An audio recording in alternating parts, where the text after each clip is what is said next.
Heart attacks आप सुनते रहते होंगे कि कितने सोसाइटी में हो रहे हैं और काफ़ी लोगों की जान भी जा रही है हार्ट अटैक से। तो ये बहुत सारी चीज़ों पर डिपेंड करता है। आप कितनी जल्दी अपने सिम्टम्स आइडेंटिफाई करते हैं, कितने जल्दी आपको मेडिकल सर्विसेज मिलती हैं, कौन से हॉस्पिटल में जाते हैं, वहाँ सर्विसेज कैसी मिलती हैं, वहाँ स्पेशलिस्ट है या नहीं है। तो ये केस ऐसा था जो सीरियस हार्ट अटैक लेकर के आया था। और हम लोगों की हार्ट अटैक की डिफरेंट कैटेगरीज होती हैं। ये patient massive interval MI cardiogenic shock with left main 100% occlusion. Left main एक ऐसी नस होती है जो हार्ट को मेन सप्लाई करती है। आपने देखा वीडियो में वो 100% बंद थी। तो यूजली ऐसे केसेस में पेशेंट चांस ही नहीं देता है। ये पेशेंट लकी था कि ये हॉस्पिटल तक पहुंच पाया, और जैसे ही ये हॉस्पिटल पहुंचा तो हमारी टीम ऑफ डॉक्टर्स जो इमरजेंसी में हैं उन्होंने चीज़ों को एक्टिवेट किया। हमने जितना जल्दी हो सका इस पेशेंट की, सबसे इम्पॉर्टेंट चीज़ होती है जो नस ब्लॉक है, जो आर्टरी 100% ब्लॉक है, उसको खोलना। तो वो सबसे पहले हमने उसको इमीडिएटली एंजियोप्लास्टी करके उसको खोल दिया। लेकिन इम्पॉर्टेंट ये था कि फ़र्स्ट फ्यू डेज़ उनको कैसे संभाला जाए। जैसे मैंने बोला कि कभी भी हार्ट अटैक होता है तो हार्ट अटैक में 4 तरह की मसल्स होती हैं। एक मसल्स वो है जो डेड हो गई है, एक मसल वो है जो हाइबरनेटिंग है, स्टन्ड है, और जो लास्ट मसल है जो अलाइव है, जिंदा है। तो पेशेंट जिंदा वो अलाइव मसल्स की वजह से है। अभी पेशेंट को और पेशेंट के हार्ट को समय चाहिए ताकि जो उसकी स्टन्ड और हाइबरनेटिंग मसल्स हैं वो बच सकें। तो हमें इस पेशेंट के लिए थोड़ा टाइम बाय करना था। तो इम्पेला डिवाइस ने हमें क्या किया, हमारे हार्ट को सपोर्ट किया, इस पेशेंट के हार्ट को सपोर्ट किया, उसे 4-5 दिन का टाइम दिया।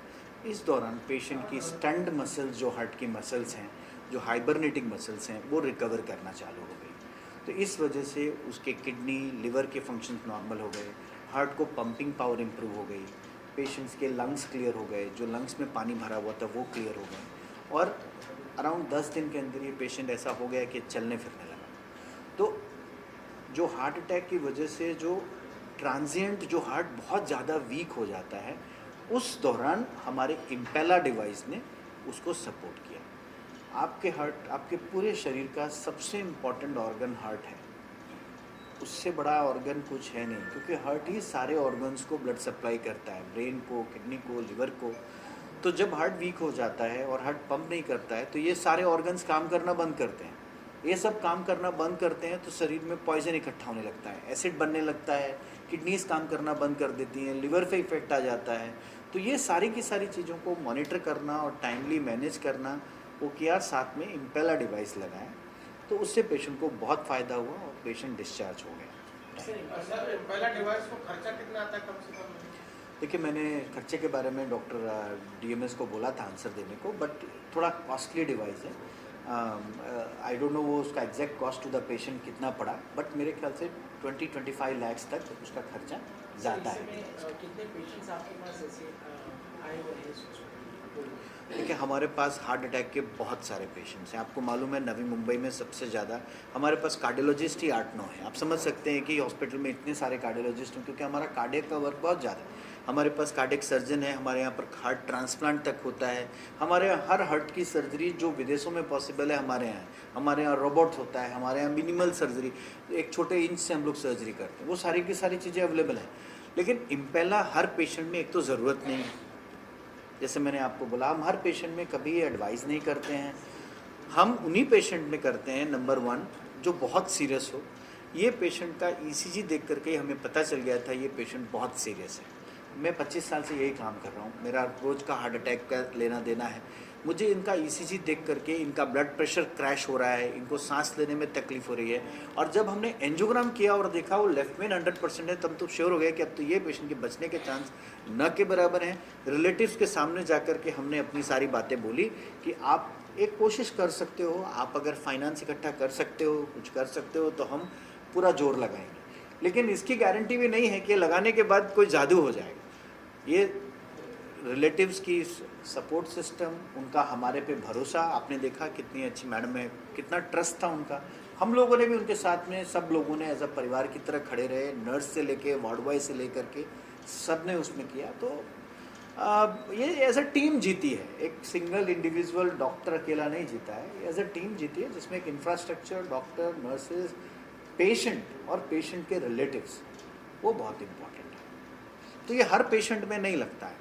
ये डिस्क्रिशन किस में लगना है किस में नहीं लगना है ये आपका कार्डियोलॉजिस्ट लेता है, और उसका भी एक्सपीरियंस होना चाहिए। अभी मैं ये डिसीजन शायद किसी और हॉस्पिटल में होता तो नहीं लेता, क्योंकि मुझे मालूम है वहाँ ये अवेलेबल ही नहीं हो सकता, ये डिवाइस ये आ ही नहीं सकता डिवाइस। मुझे लगा 10 मिनट लगाने में, मुझे 10 से 15 मिनट में डिवाइस लगा दिया मैंने, लेकिन वो लाने में, अरेंज करने में, रिलेटिव्स को काउंसिल करने में, एडमिनिस्ट्रेशन से बात करने में, वो जो समय यहाँ पर जो शॉर्टेंड हो जाता है वो बाकी हॉस्पिटल में नहीं होता। इसलिए आप अगर ये बात देखेंगे तो इवन मुंबई में ब्रीच कैंडी, जसलोक, नानावती में भी ये फ्रीक्वेंट नहीं है डिवाइस कि सब लोगों को लग रहा है।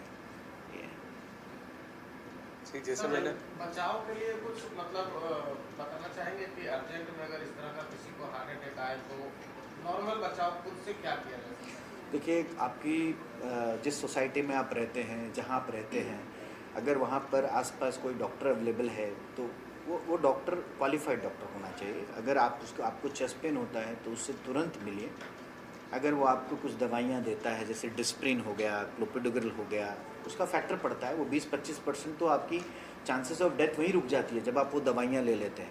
और उसके बाद एक क्वालिफाइड हॉस्पिटल, एक क्वालिफाइड डॉक्टर के पास, जिसके पास फैसिलिटी हो हार्ट की ट्रीटमेंट की, वहाँ ज़रूर पहुँचें, जितना जल्दी हो सके पहुँचें। हार्ट अटैक में एक ही लाइन बोली जाती है, मिनट्स मीन्स मसल्स। हमारा काम हार्ट अटैक में सिर्फ जान बचाना नहीं है, हमको आपको क्वालिटी भी वापस देनी है। हम चाहते हैं कि आप जब ठीक हो तो आप जॉब भी कर सकें, मैराथन भी दौड़ सकें, एक्सरसाइज भी कर सकें। तो हम ये जो पेशेंट हैं ये वॉक कर रहे हैं, चल रहे हैं, ये मुझे एक बार फॉलोअप करके दिखा चुके हैं, और मैंने इनको बोला है टू रीजॉइन द जॉब, जो भी जॉब ये करते हैं। तो हमारा काम अभी सिर्फ जान बचाना नहीं, हम आपके पेशेंट को वापस दे करके अगर बेड रिडन बना करके भेजें तो उसका कोई मतलब नहीं है। तो ये सारी की सारी चीज़ें is trying to give you quality back, आपकी वही क्वालिटी वापस देनी है। तो मिनट्स मीन्स मसल्स, आपको जितना जल्दी हॉस्पिटल आना है और ट्रस्ट करना है डॉक्टर्स पे, आपको ट्रस्ट करना है, क्योंकि minutes is more important, every minute is important. आपका अगर ऐसी फैसिलिटी में है जहाँ फैसिलिटीज़ अवेलेबल हैं, डॉक्टर्स अवेलेबल हैं, आपको डॉक्टर कुछ बोल रहा है, आप सोच रहे हैं, आप मामा को फ़ोन कर रहे हैं, आप दादा को फ़ोन कर रहे हैं, आप अपने घर में रिलेटिव्स, वो समय बर्बाद हो रहा है। आपको मैं बताऊं, जब हमको कॉल आती है कि पेशेंट को हार्ट अटैक आया है और आया हुआ है, हम अपने सारे काम छोड़ देते हैं, हम सब कुछ छोड़ देते हैं। अगर हम अपने बच्चे को स्कूल छोड़ने जा रहे हैं तो बच्चे को ऑटो में बिठा के भेज देते हैं, हम खाना खा रहे हैं तो बीच में खाना छोड़ देते हैं, हम वो एक एक मिनट की रिस्पेक्ट करते हैं। तो वो आपको भी अपनी जान के लिए, अपने परिवार की जान के लिए टाइम को इम्पोर्टेंट देना है। हम पाइप खोल करके क्या करेंगे जब वो पाइप ऑलरेडी ख़राब हो गया है, अब उसके आगे की जो टिश्यू है, वो मैंने जैसे बताया, वो 4 तरह की मसल्स, वो जितना डिले होगा डेथ मसल्स बढ़ती जाएंगी। हमको जितना जल्दी हो सके उसको पाइप को खोलना है, वो इम्पोर्टेंट। जैसे सर ने बोला उसके ऊपर थोड़ा सा मैं ऐड करना चाहता हूँ कि अगर आपको किसी का अटैक पड़ा है, आप नियरेस्ट जो डॉक्टर है उसके पास ना दौड़े।